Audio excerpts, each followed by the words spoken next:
आप एक amazing coder हो सकते हो, रिएक्ट, नोड जेएस, एआई सब आता हो, फिर भी फ्रीलांसिंग में फेल कर सकते हो। यही रीजन है कि बहुत सारे इंडियन फ्रीलांसर 20-30 हजार पर मंथ से आगे बढ़ ही नहीं पाते हैं। आज हम बात करेंगे टेक्निकली स्ट्रांग होने के बाद भी बहुत सारे फ्रीलांसर स्ट्रगल क्यों कर रहे हैं। क्लाइंट कोडिंग का पैसा नहीं देते हैं, क्लाइंट अपना प्रॉब्लम सॉल्व करवाने का पैसा देते हैं। ये लाइन समझ लो, आपकी फ्रीलांसिंग जर्नी बदल जाएगी। बहुत सारे डेवलपर स्किल बेचते हैं, लेकिन सक्सेसफुल डेवलपर सोल्यूशन बेचते हैं। क्लाइंट को रिएक्ट नहीं चाहिए, क्लाइंट को ज्यादा कस्टमर चाहिए, क्लाइंट को नोड जेएस नहीं चाहिए, क्लाइंट को ऑटोमेटेड बिजनेस चाहिए।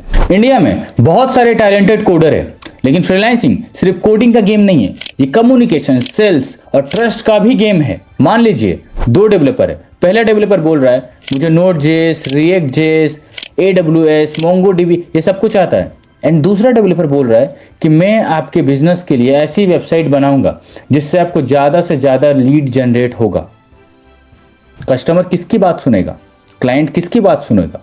ऑब्वियसली दूसरे डेवलपर की। फ्रीलांसिंग में सबसे बड़ा कंपटीशन इंडिया के डेवलपर से नहीं है, फ्रीलांसिंग में सबसे बड़ा कंपटीशन है क्लाइंट के नो से। बहुत से लोग प्रपोजल भेजते हैं, 50 प्रपोजल, 100 प्रपोजल, 200 प्रपोजल, लेकिन क्लाइंट को समझते ही नहीं है। Result no response. 90% फ्रीलांसर की common mistake, communication weak, portfolio weak, personal brand नहीं। कम्युनिकेशन वीक का मतलब क्लाइंट से बात करने में कॉन्फिडेंस नहीं, रिक्वायरमेंट सही से क्लियर नहीं करते हैं, क्वेश्चंस नहीं पूछते हैं। पोर्टफोलियो वीक का मतलब स्किल्स लिख देते हैं, रिजल्ट्स नहीं दिखता।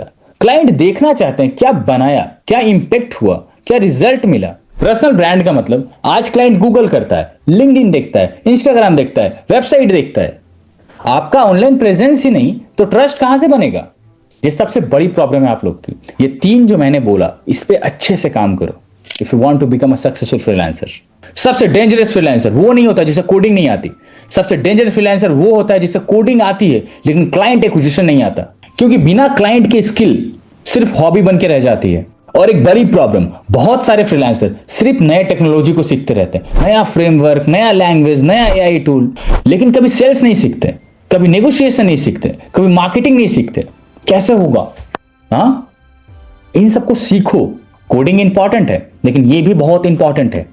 अगर आपको फ्रीलांसिंग करना है तो इन सब पे ध्यान दीजिए। फ्रीलांसिंग में सक्सेस का फॉर्मूला सिंपल है, टेक्निकल स्किल आपको काम देती है, लेकिन कम्युनिकेशन और सेल्स आपको पैसा देता है। ये डिफरेंस समझने वाले फ्रीलांसर ही लॉन्ग टर्म सक्सेसफुल बनते हैं। अगर आप कोडिंग जानते हो और फ्रीलांसिंग स्टार्ट करना चाहते हो तो सिर्फ कोड मत सीखो, client communication, sales, portfolio building, personal branding और problem solving. Mark my word, क्योंकि फ्रीलांसिंग में हाईएस्ट पेड पर्सन हमेशा बेस्ट कोडर नहीं होता। हाईएस्ट पेड पर्सन वो होता है जो क्लाइंट की प्रॉब्लम को सबसे अच्छा सॉल्व कर सके।